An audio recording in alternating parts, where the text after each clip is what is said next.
가이사는 증시 각도기. 안녕하세요. 저는 투자 증시 나침반 안지원입니다. 네, 각도기 각산제입니다. 어제 너무 뜨거웠어요.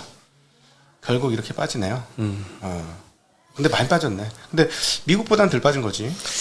그렇죠. 미국이 2%대 빠졌는데 네. 코스피는 뭐 1.7이니까 비슷하긴 합니다. 근데 한국 입장에서는 미국보다 더 빠진 느낌 나긴 나요. 걔네는 원래 그렇게 많이 움직였고 우리는 이렇게 많이. 근데 확실히 외국인들 매도하니까 방어가 안 되네. 네. 그러게요. 뭐 외국인의 좌지우지 너무 되는 모습이 지속되고 있는데 살 만큼 다 샀는데 그게 문제야. 네. 네, 코스닥은 1.9% 정도 빠져서 오늘 뭐 양시장 다 비슷하게 빠졌고요. 오늘은 뭐 오른 섹터가 어딘가 싶을 정도로 네. 대부분 골고루 다 하락을 했습니다. 보험만 조금 덜 빠진 것 같은데요. 보험 업종은 업종 수익률로는 0.5% 플러스로 해서 유일한 상승한 업종이고요. 뭐 오른 종목이라고 해봤자 뭐 DB 손보 한 1.6% 정도 이 정도에 그쳤습니다. 금리가 아무래도 좀 안 올랐나요? 금리가 미국에서 워낙 올라가지고. 미국에서 많이 10bp 이상 올랐고 국고채 금리는 전일 대비해서 한 10년물이 한 4.5bp, 3년물이 한 2.3bp 정도. 야, 내일 금리 어떻게 될까? 한 30%는 금리를 올릴 거라고 생각한 사람도 있는 것 같아요. 한국 금리. 30% 올릴 거라고 생각한 게 한 어제 기준으로는 그랬던 것 같아요. 네. 근데 오늘은 조금 더 많아진 것 같긴 한데, 네. 근데 여전히 이제 한국 시장은 자, 내기합시다. 여기서 내기. 자, 지난번에 짜장면 했으니까 이제 탕수육에 짜장면 내기까지 합시다. 이제는 이런 얘기를 해야 될 것 같아요. 그냥 25bp냐 50bp냐 이것보다도 누구나 다 25bp라 생각을 하잖아요. 아니, 그러니까 오를 거냐 말 거냐. 오를 거냐 말 먼저 거냐. 선택하세요. 아하. 그럼 내가 나중에 다른 걸 내가 먹을게. 네. 저는 떨어진다. 금리를 떨어진다? 아니요. 금리는 25bp 올리고 시장은 떨어진다. 아, 미국 말고 한국. 그래 한국이요. 금리를 내린다고요? 아니 25bp 올리는데 금리를 시장은 올린다고? 떨어진다고요. 금리를 올린다고요? 올릴 거라고. 한국이요? 한국. 죄송해요. 제가 헷갈렸는데 네. 미국은 25bp 올린다. 그리고 한국 시장은 그건 떨어진다. 아직 멀었어. 3월이야. 그건 그때 가서 보자고. 내일 한국은행 공통. 한국은행. 네. 올린다에 걸겠습니다. 진짜로? 예. 그럼 난 동결하겠습니다. 알겠습니다. 네, 이건 간단해요. 뭐 시장까지 맞출 필요 없어. 오른다. 나는 동결. 네. 네. 탕수육입니다. 예. 매크로에 신경을 좀 안 써야 될 때가 좀 오지 않았나 싶은데 이제 또 이 최근에 좀 물가 지수도 좀 올라가고 네. 다시 또 긴축 우려 확대되니까 다시 또 신경을 좀 써야 되지 않을까 싶네요. 신경 쓰고 있는 거죠 시장이. 옛날보다 좀 덜한데 그래도 좀 이제 다 신경을 좀 많이 쓰는 것 같아요. 이미 오늘 미국은 굉장히 과도하게 많이 썼어요. 제가 보기에는 쓸 만큼 썼다. 네. 또 이제 숨고르기 할 시간이 오고 있구나. 그러니까 하락도 숨고르기가 곧 오겠구나. 미국 시장 기준으로 워낙 많이 올랐어 미국도. 그래서 그렇게 봐야 되지 않을까 싶고. 어제 뭐 이렇게 22년도 수익률 회복했다고 좋아했더니만은 또 이런 일이 벌어졌는데 그래도 항상 겸손. 저희 여러분 이게 저희가 이렇게 좋아하면 단기 이런 낙폭이 반드시 나옵니다. 그러니까 아주 아직 획을 긋는 하락은 아닌데 이런 거는 나와요. 그래서 왜냐하면 획을 긋는 거는 갑자기 레버리지 매수가 꽉 찬다던가 이게 이제 획을 긋는 하락이지. 그다음에 뭐 인버스나 뭐 곧버스가 엄청나게 산다 이러면 그건 이제 또 반대 반대 신호인데 저희가 또 좋아하는 것도 반대 신호인데 이건 큰 신호는 아니고 좀 작은 신호로 받아들이면 좋을 것 같고 어제 제가 22년도 수익률을 많이 회복했다라고 글을 썼더니 카페 우리 나침반님이 운영해 주시는 계좌를 가지고 계신 분이 이렇게 글을 썼어요. 랩 상품의 계좌와 제 계좌를 자주 비교하곤 합니다. 제 계좌가 오르는 것을 보시니 좋기도 합니다만 한편으로는 투자해서 수익을 올리시는 능력이 부럽기도 하고 샘나기도 합니다. 확실히 투자를 업으로 하시는 분이 좀 다른 것 같기는 합니다. 작년에 투자하신 섹터 건설 같은 데서 손실이 나서 운용하는데 쉽지 않고 마음고생도 많았을 텐데 그 고생을 듣고 회복해서 다행입니다. 축하드리고 제 계좌 수익도 감사합니다. 이렇게 글을 적어주셨네요. 네. 어떤 분인지 예상 갑니다. 네. 잘하셨어요. 네. 아주. 네. 21년도 말에 들어오신 분인데 그래도 꽤 코스피 지수가 동기간에 많이 떨어졌잖아요. 근데 수익률은 빨리 좀 회복을 해서 다행인 것 같고. 다행입니다. 예. 그리고 뭐 이분뿐만 아니라 전 21년도 언제 들어오셨더라도 다 플러스가 되는 날이 곧 오길 열심히 한번 해보겠습니다. 오늘 하루 좀 쉬었는데요. 다시 가야죠. 네. 오늘도 근데 뭐 시장보다는 덜 떨어져가지고. 이런 거에 너무 좋아하지 맙시다. 좋아하지 말고. 이런 거 좋아하면 안 돼요. 네. 이런 걸 이제 누적해 나가야겠죠. 네. 자, 그리고 오늘 개인 투자자가 코스피에서 한 9천억 순매수했고요. 코스닥에서 한 5천억 정도 순매수를 네. 했습니다. 외국인 기관은 다 팔았고요. 요게 조금 방어를 하고 있는 것 같아요. 개인들이 약간 포모성 매수 이런 느낌 있죠. 그래서 요게 좀 방어를 한다 시작. 뭐 항상 시장 많이 떨어질 때는 순매수를 많이 해서 근데 최근에는 이 항상 많이 떨어지면 곧바로 회복을 하는 모습을 보였거든요. 그래서 네. 굉장히 잘한 순매수라는 생각이 드는데 또 이번에는 또 금리 향방에 따라서 또 달라질 수 있을 것 지금 같습니다. 금리를 5.5%를 녹이는 과정이에요. 지금 시장에서 실제로 5.5% 갈지는 모르겠지만 일단 시장은 그렇게 생각하고 있으니까 미국 기준으로 그걸 녹이는 과정이다 이렇게 봐야 될 것 같습니다. 5.5%. 까지 녹이기 네. 시작했어요 지금. 네. 예, 그리고 보험 섹터가 제일 많이 올랐고 통신 섹터가 그 다음이었습니다. 뭐 방어 역할을 많이 하는 두 업종이었고요. 증권 섹터가 제일 많이 빠졌습니다. 한 3% 빠졌는데요.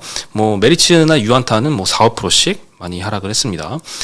전반적으로 뭐 증시가 다시 꺾이니까 증권주 동행하는 움직임 보이고 있고 의료정밀 섹터에서 ST바이오센스는 어제도 많이 하락을 했는데 오늘도 4% 정도 추가 하락했습니다. 철강 섹터 그리고 금속, 건설 그리고 비금속 광물 이게 세 개가 어저께 다 싸잡아서 올렸잖아요. 오늘은 다 싸잡아서 떨어졌습니다. 신기하더라고 어제 오르는 게 이해가 안 될 정도로 많이 올랐죠 어제. 네, 그렇죠. 뭐 철강 섹터도 KG 스틸이 마이너스 14%, 포스코홀딩스도 14% 정도 하락을 했습니다. 현대제철은 1.3% 정도 하락을 했고요. 건설 섹터도 GS건설이 어제 한 6%대 올랐었나요? 많이 올랐는데 오늘은 한 3%대 하락을 했고요. 대부분 다 2, 3%씩 건설주들도 하락을 했습니다. 비금속 광물 섹터는 시멘트주들이 어제 건설주하고 함께 많이 급등했었는데 오늘은 다 3, 4%씩 하락세를 보였습니다. 네. 그리고 러시아 우크라이나 전쟁 장기화 조짐이 또 보이고 있는 것 같아요. 푸틴 대통령이 국정연설에서 미국과의 핵무기 통제 조약 참여 중단 선언을 했습니다. 약속 이제 안 지킬게 뭐 이런 의미인 것 같은데 뭐 전쟁을 지속하겠다는 의지로 보이고요. 바이든 대통령도 러시아는 우크라이나 상대로 결코 승리할 수 없을 것이다라고 언급을 했습니다. 네, 계속 싸우겠다는 이야기로 들리고요. 뭐 예전에 이 우크라이나 전쟁 발발 직후에 뭐 곡물 가격 많이 급등하고 이랬었는데 오늘 또 이런 얘기가 들리니까 고려 산업도 한 26% 급등을 했고 한일 사료도 한 4% 상승해서 마감을 했습니다. 예전에 저희가 유한수 교수님 모시고 러시아 최고 전문가 중에 한 분이시죠. 성명대학교 유한수 교수님 모시고 대화를 하면서 느꼈던 게 뭐냐면 러시아는 역사적으로 장기전의 명수다. 여기서 장기전은 1, 2년을 얘기하는 게 아니고요. 5년 이상을 얘기합니다. 그 독일하고 2차 대전 하고도 그 우리는 모르잖아요. 그 뭐 히틀러가 저기 그 동북 전선으로 나가서 탱크 다 얼어가지고 끝났다라고만 알고 있잖아요. 네. 러시아 군인들이 독일 베르린까지 진격했어요. 그건 잘 모르잖아요. 그렇죠. 한참 있다가 그래서 승전날이 지난 뭐 승전날 러시아 승전날이 그날이에요. 거기다 기대 꼽은 날이에요. 그러니까 굉장히 오래도록 했어요. 러시아의 특성이 그런 거라서 일단 빨리 끝난다는 희망가를 너무 가지실 필요는 없다. 투자하시는 입장에서는 빨리 끝났으면 좋겠습니다.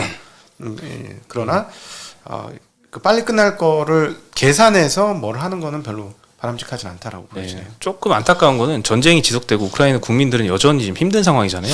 그렇죠. 근데 우리는 그때 뭐 작년도만 해도 빨리 전쟁이 끝나길 바랬던 게 이 무서운 인플레이션이 조금 완화되길 바라는 마음이 있었잖아요.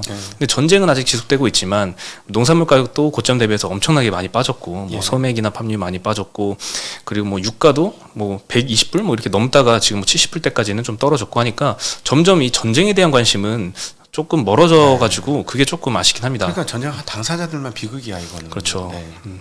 네, 빨리 끝났으면 하는 바람이고요. 그리고 SBS가 어제 뿐만 아니라 최근에 좀 많이 급등을 했는데 온라인이 다음 주주행동 타겟으로 정했다 이런 보도가 좀 있었고요. 그게 단독 보도여서 조금 의심스러웠는데 결국에는 이제 온라인도 답변을 했습니다. SM이나 은행 지주와 달리 이번 정기주총과 관련된 공개주주 캠페인 진행 계획은 없다라고 선을 그었습니다. 네, 물론 이제 우호적으로 SBS 경영진에게 기업 가치 제고를 위한 다양한 의진을 개진한 바는 있다라고 하면서 뭐 투자를 한 것 같아요. 뭐 의견 개진을 했으니까. 네, 근데 뭐 공개적으로 주주 뭐 캠페인까지 할 정도는 계획이 없다라고 하니까 지분이 그만큼 없나 보지 뭐. 많이 못 살. 일단 뭐 공시하지도 않았고요. 네, 그렇습니다. 그래서 뭐 기대감은 조금 줄어든 모습 보이고 있는데 여전히 뭐 굉장히 저평가된 회사인 건 맞습니다. SBS가. 네, 근데 참 주주 행동이 요즘에 테마성으로 묶여 있는 것 같아서 급등락이 엄청 높아진 변동성은 좀 조심해야 될 것 같아요. SBS가 오늘 한 11% 가까이 하락해서 하락해서 끝났고요. SBS 컨텐츠 허브도 10% 정도 하락했습니다. 네, 그리고 이 디자인 하우스 업체들의 강세가 계속되고 있는데, 와, 오늘은 반도체도 많이 떨어졌는데, 디자인 하우스가 엄청나게 올랐어요. 반도체 주식은 엄청 빠졌어요. 네, 뭐 삼성전자가 M&A 할 거다, 이런 기대감이 좀 있는 것 같은데요.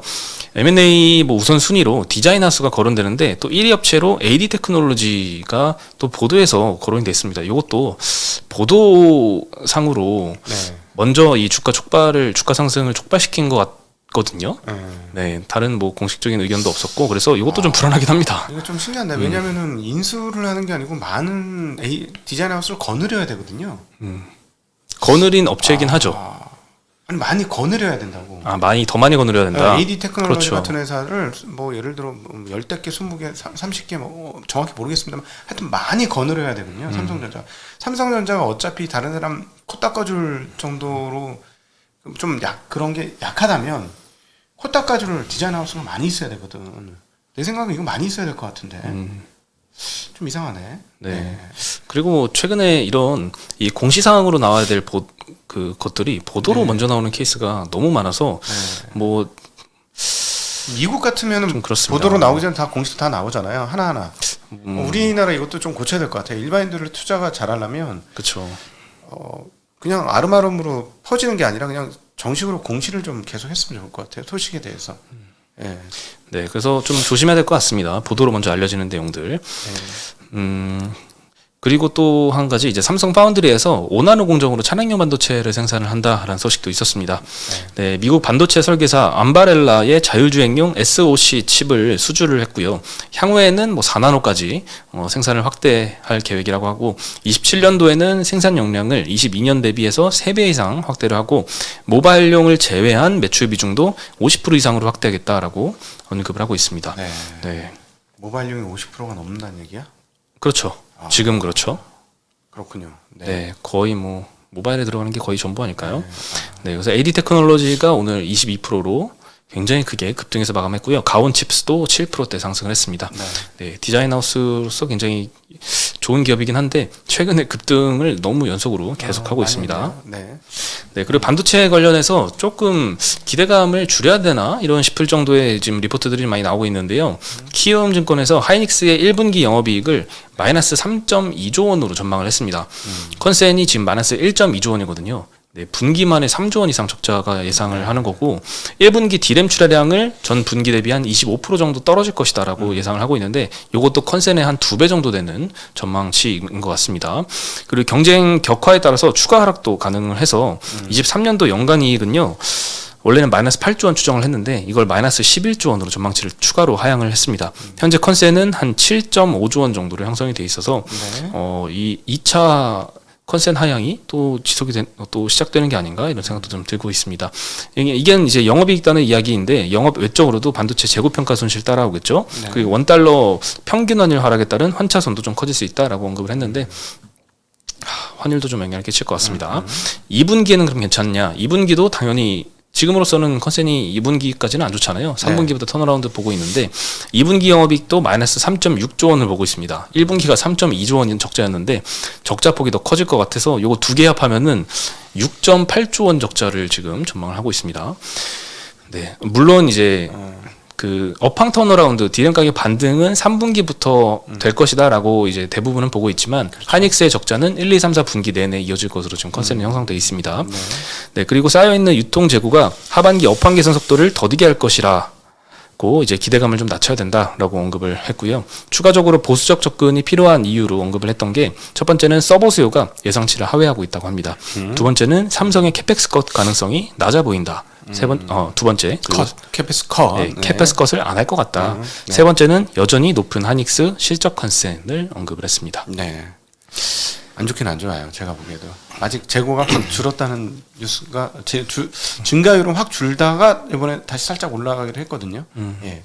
최근에 또 챗 GPT가 이 반도체 수요를 회복시켜주지 않을까 이런 기대감도 껴서 주가가 좀 올랐던 것도 있기 때문에 그 기대감도 좀 빠진 것 같고 이 부분에 대해서 정인성 작가는 여기에 대해서 그렇게 긍정적으로 얘기는 안 하시더라고요.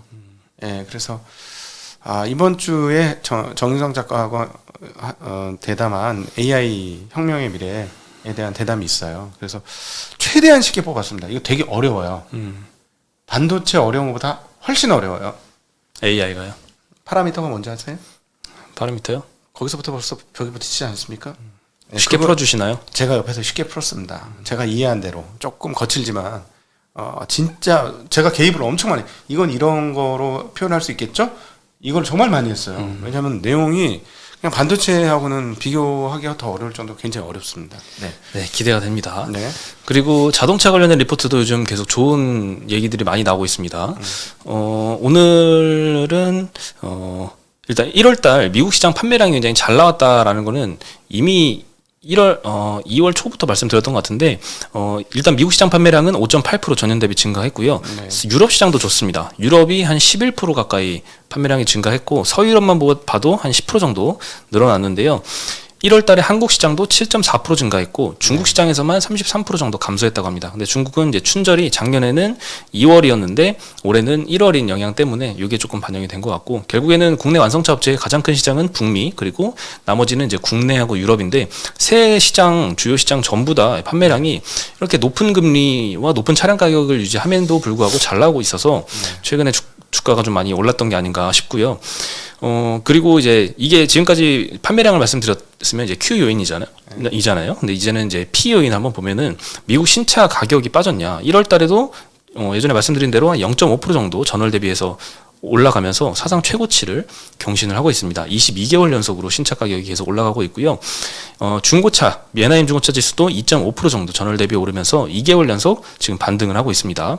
차량 가격이 굉장히 높은 상태인데도 불구하고 판매량 데이터가 전년 대비해서 막 8%대 이렇게 막 10%대 이렇게 나왔다는 거는 굉장히 판매 호조가 유지가 되는 것 같고 여전히 이제 대기 수요가 아직 많기 때문에 거기에 빠져나가는 단계인 것 같습니다.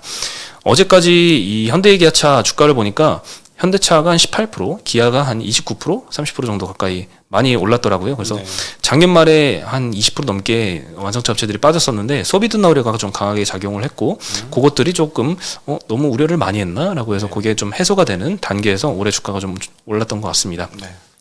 뭐 앞으로는 조금 다르게 생각을 좀 해야 되지 않을까 싶어요. 최근에 시장 금리도 다시 많이 반등을 하고 있죠. 미국은 특히 굉장히 빠르게 반등하고 있고 미국의 신차 할부 금리가 지금 7.5% 정도 뭐 곧 아직도 굉장히 높은 수준을 유지하고 있어서 이렇게 다시 시장 금리도 높아지고 있음에 따라서 국내 할부 금리도 다시 중고차 시장 보면 최근에 좀 떨어졌습니다. 할부 금리가. 근데 그게 다시 올라갈 수도 그런 걱정도 있고 그리고 이제 그 오래된 그 대기 수요가 이제 조금 빠지고 있잖아요. 물론 여전히 대기 수요는 많긴 하지만 그 구간도 버틸 정도로 수요가 강력하게 유지가 될 것인지는 조금 변수입니다. 네. 네. 그렇죠. 그럴 수도 있을 것 같아요. 네. 네, 그래서 오늘 현대기아차 그리고 저기 테슬라가 중국에서 좀 판매량이 좀 빠지는 것 같습니다. 중국에서. 네, 왜냐하면 제가 계속 말씀드렸습니다만 테슬라의 진짜 경쟁 시장은 중국이에요. 미국은 경쟁자가 없고. 근데 BYD는 많이 늘었는데 얘는 줄었다는 뉴스가 지금 타전되고 있으니까 그건 기억하셔야 될 것 같습니다. 네. 네. 그리고 마지막으로 이제 3월 1일부터 중국발 입국자에 대해서 PCR 검사가 해제가 된다고 합니다. 드디어 해제되네요. 네, 이제 진짜 나올 게 나왔어요. 중대본 회의에서 오늘 이야기가 나왔는데요. 중국발 입국자 양성률이 1월 첫 주에는 한 18% 정도 나왔다고 합니다. 네. 근데 지난주에는 0.6%밖에 안 나왔대요. 그래서 뭐 의미가 없어졌다. 그래서 방역 조치 완화가 가능하다라고 언급을 했습니다. 네. 근데 오늘 뭐 리오프닝 다 차익 실현 나오면서 조정받고 있습니다. 뭐 네. 파라다이스 GK1 2, 3%대씩 하락했고 뭐 하나투어, 모두투어 뭐 1%, 3%씩 떨어졌고 제주항공, 진에어, 티웨이 다 2에서 4%씩 전부 다 리오프닝도 하락해서 마감했습니다. 그냥 일종의 그 소문에서 뉴스에 파는 거죠. 그렇죠. 근데 이제 또 하나가 있습니다. 제가 보기엔 여기 중국 사람 도대체 몇 명 들어올 거냐. 몇 명 나가고 몇 명 들어올 거냐. 그러니까 항공 입장에서는 들어갔다 나갔다 모두가 중요하고요. 총 여행 객수. 국내 그 카지노나 이런 쪽 레저 쪽에서는 유입이 도대체 몇 명이냐. 19년 대비 몇 %냐. 그리고 증가율이 몇 %냐를 계산하게 될 겁니다. 다음번에는 일단은 지금 이제 이게 뚫렸기 때문에 지금 상승한 거에 대한 반영은 끝난 거고요. 이제 그 19년 대비 회복세가 굉장한 속도로 빠르거나 아니면 19년 대비 더 많은 사람이 오게 되면 그때는 다시 제2의 모멘텀이 생기지 않겠는가 이렇게 보여집니다. 네, 오늘 소식은 여기까지고요. 저희 내일 다시 인사드리겠습니다. 네, 안녕.